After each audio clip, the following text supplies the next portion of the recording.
إلهي وسيدي ومولاي.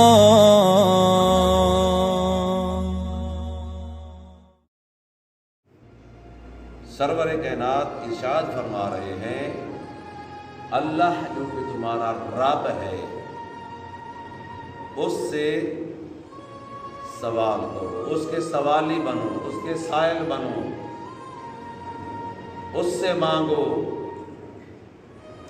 جو اس کا سائل ہوتا ہے وہ کبھی بھی اس کے در سے خالی نہیں لوٹتا. سائل خدا بننا چاہیے ہمیں، اور محمد و اہل بیت محمد کا ہمیں واسطہ دینا چاہیے. اس لیے کہ اللہ جیسا کوئی مرکز نہیں ہے، محمد و اہل بیت محمد جیسا کوئی وسیلہ نہیں ہے. لہذا چاہتے ہیں ہم کہ اپنی دنیا اور آخرت کو آباد کریں، اپنا مرکز اپنے خالق کو قرار دیں، واسطہ محمد و اہل بیت محمد کا دیں. جب سائل اس قسم کا ہوتا ہے اپنے خالق سے التجا کرتا ہے، واسطہ محمد و اہل بیت محمد کا دیتا ہے، وہ کبھی خالی نہیں لوٹا. اسأل اللہ ربکم. کیا سوال کرنا ہے؟ مانگنا کیا ہے اپنے خالق سے؟ این یوفق، اللہ تجھے موفق فرمائے.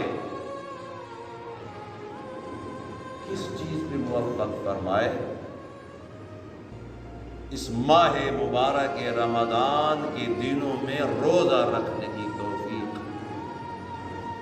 اور کتاب اللہ کی تلاوت کی توفیق.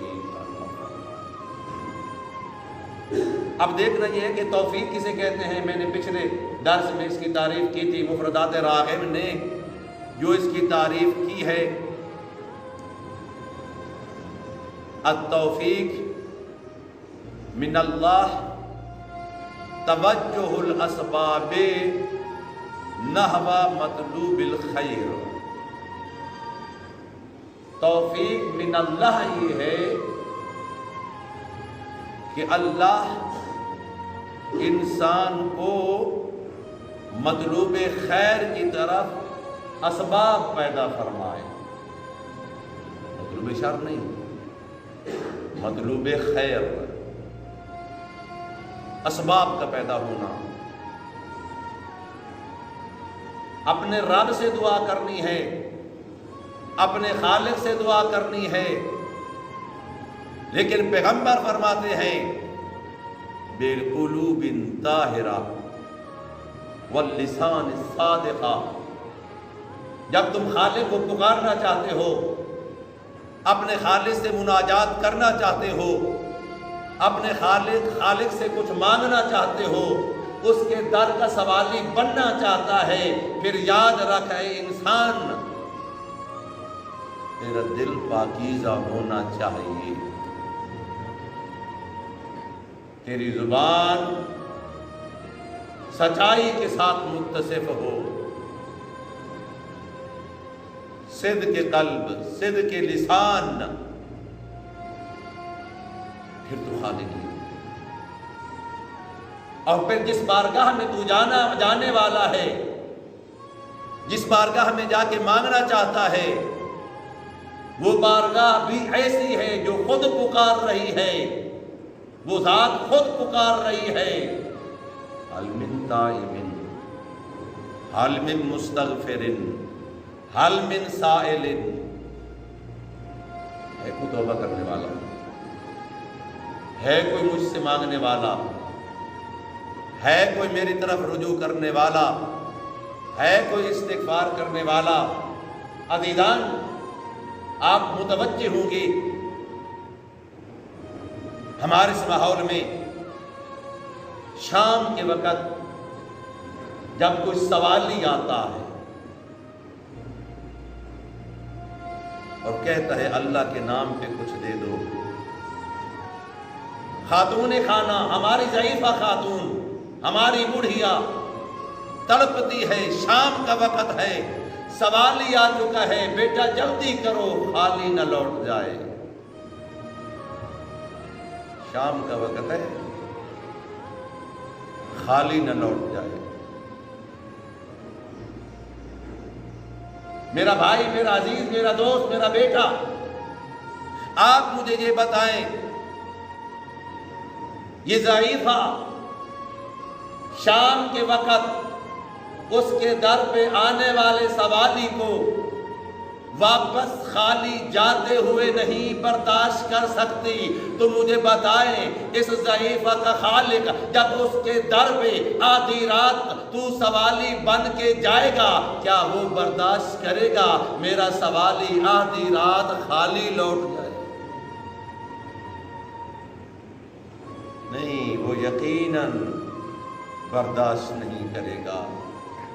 لیکن شرط یہ ہے، اپنے دل کی پاکیزگی کے ساتھ جانا چاہیے، اپنی زبان کی سچائی کے ساتھ جاننا چاہیے، میرے اندر منافقت نہیں ہونی چاہیے کہ آج معافی مانگ لوں، پھر گناہ کر کے پھر معافی مانگ لوں گا۔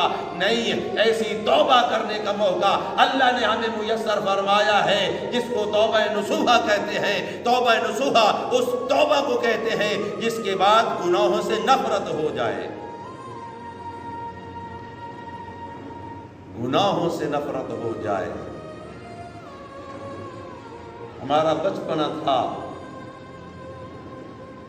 ہم بچپن میں ہمارے پرائمری میں ہمیں استاد نقشہ بنانے کے لیے ایک پلکار کا کہتے تھے، 2 ٹانگوں والی پلکار ہوا کرتی تھی،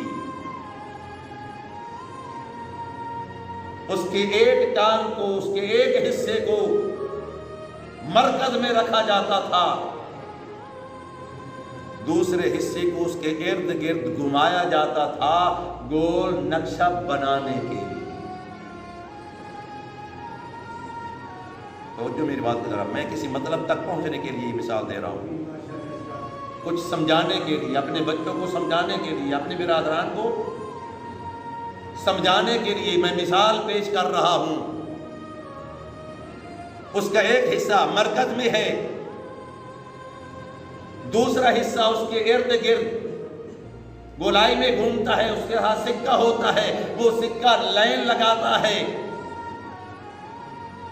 نتیجہ یہ نکلتا ہے کہ وہ پہلے والا حصہ جو مرکز ہے وہ بالکل وسط میں ہے، جس خانے کی جس طرف سے آپ ناپ کے لے آئیں گے ہر طرف سے برابر ہوگا، وہ نقطہ وسطی ہوگا، درمیانی نقطہ ہوگا، دائرہ گول ہوگا، جس کا جتنا دائرہ گول ہوگا اتنا وہ خوبصورت نقشہ بنا پائے گا۔ پھر استاد حکم دیتے تھے تیرے پاس ایک ربر میٹ ہونا چاہیے، اگر دائرہ کھینچتے وقت کہیں سے کجی آ جاتی ہے اس ربر میٹ کے ذریعے اس کو مٹا کے دائرہ کو سیدھا کر لے، ہم قبول کر لیں۔ اور میرا بھائی یہ جو دنیا کا استاد تجھے یہ سبق دے رہا ہے، تیرے خالق نے تجھے توبہ کا ربر میٹ دے کے رکھا ہے، اگر زندگی کا نقشہ کھینچتے ہوئے کہیں پہ کجی ہو گئی ہے، کہیں پہ گناہ کر بیٹھا ہے، اللہ فرماتا ہے توبہ کا ربر میٹ تیرے پاس ہے، اس ربر میٹ کے ذریعے اس زندگی کے نقشے میں